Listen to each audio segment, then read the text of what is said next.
और देखिए इससे बीच एक बड़ी खबर सामने आ रही है सिसोदिया को लेकर। ईडी को मिली सिसोदिया की रिमांड। जी हां, 10 दिन की रिमांड मांगी गई थी, लेकिन फिलहाल आपको जानकारी दें कि 7 दिन की रिमांड अब ईडी को मिल चुकी है। ये बड़ी खबर, ईडी को मिली सिसोदिया की रिमांड। ईडी को अब सिसोदिया की रिमांड मिल चुकी है। एक और बड़ा झटका, मनी लॉन्ड्रिंग मामले में सिसोदिया को बड़ा झटका।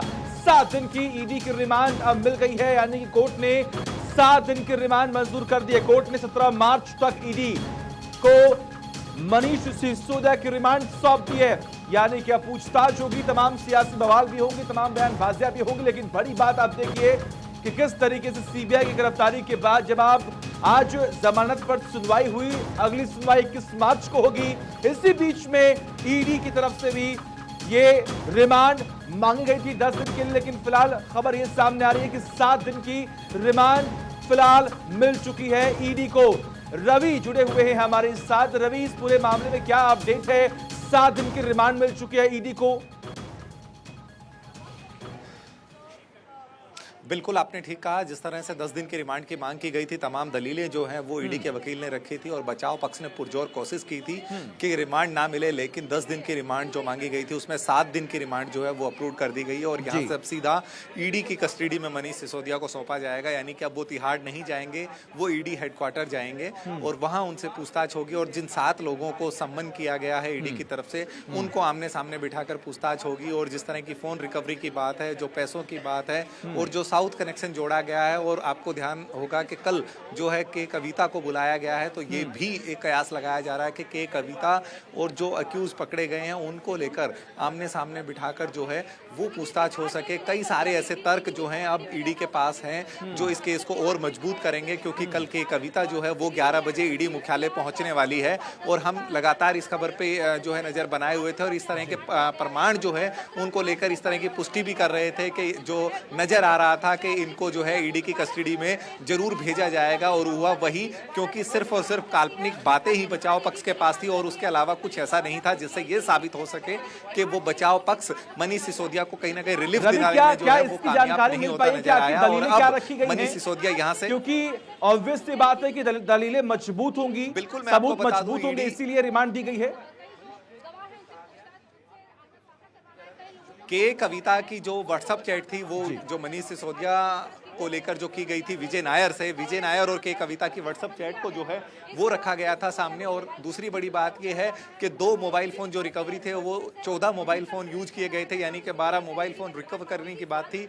और ये कहा गया ईडी की तरफ से कि अरविंद केजरीवाल जो है वो मुख्य सूत्रधार है। संजय सिंह ने भी टेलीफोन से विजय नायर से बात की है। दिनेश अरोड़ा जो सरकारी गवाह बनाए गए हैं, दिनेश अरोड़ा की तरफ से जो सरकारी गवाही दी गई उसमें ये साफ कर दिया गया है कि उनके रेस्टोरेंट में तमाम जो रेस्टोरेंट के रेस्तरां के जो एसोसिएशन के मालिक हैं उनको जो है इकट्ठा कर कर और वो तमाम पॉलिसी में जो चेंजेस करने थे वो चेंजेस करवाए हैं। इसके मुख्य सूत्रधार जो है वो केवल और केवल मनीष सिसोदिया थे और इनके जो आका अरविंद केजरीवाल थे। यानी कि ये तमाम जो दलीलें थी वो ईडी की तरफ से इसलिए मजबूती से रखी गई कि क्योंकि 2 अक्यूज जिनसे जेल में पूछताछ की गई थी उनका ये कहना था 7 और आरोपी हैं जिनको सम्मन भेजा गया है, उनको आमने सामने बिठाकर पूछताछ करनी है और कई सारे खुलासे जो हैं इस केस में होने बाकी हैं। इसलिए बिना कस्टडी के जो है, बिना पुलिस रिमांड के ये इस तरह की संभावनाएं जो हैं वो बिल्कुल भी सहयोग नहीं कर रहे और ये जो है तर्क संगत नहीं है कि बिना कस्टडी में लिए इस केस को और मजबूती मिल सकती है या साक्ष्य जुटाए जा सकते हैं।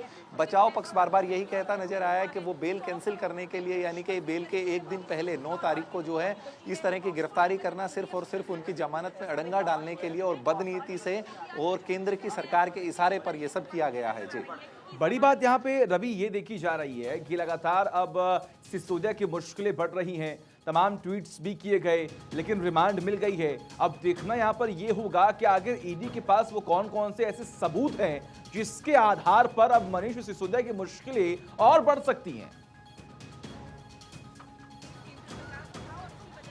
देखिए, मनीष सिसोदिया की मुश्किलें जो हैं 2 लोग, यानी कि अरुण रामचंद्र पिल्लई की बात करें, बाबू गुच्छी की बात करें, ये वो हैं जो जिनके फॉर्मर सीए के कविता के और एक उनके सहयोगी अरुण रामचंद्र पिल्लई, इनको आमने सामने बिठाकर पूछताछ होगी। विजय नायर की जो चैट हाथ लगी जिसमें के कविता और विजय नायर का जिक्र है, उसमें मनीष सिसोदिया का उस चैट में जिक्र है और साथ ही साथ अरविंद केजरीवाल का कि उन्होंने भी जो है टेलीफोनिकली विजय नायर से बात की थी, यानी कि उनकी भी भागीदारी। और ईडी ने बिल्कुल साफ साफ तौर पे ये आज कोर्ट में कहा है कि इसके मुख्य सूत्रधार, मुख्य कर्ता धर्ता जो हैं वो आम आदमी पार्टी सुप्रीमो अरविंद केजरीवाल हैं।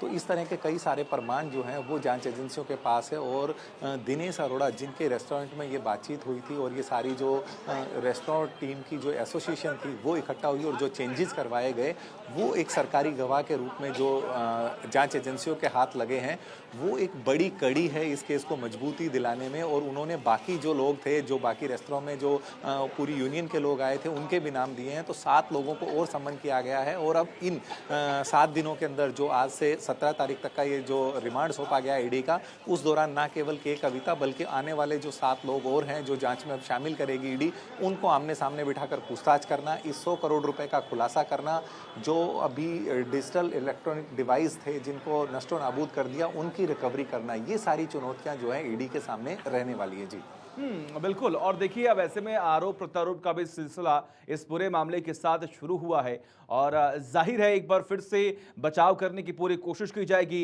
एक इमेज पोर्ट्रेट करने की पूरी कोशिश की जाएगी।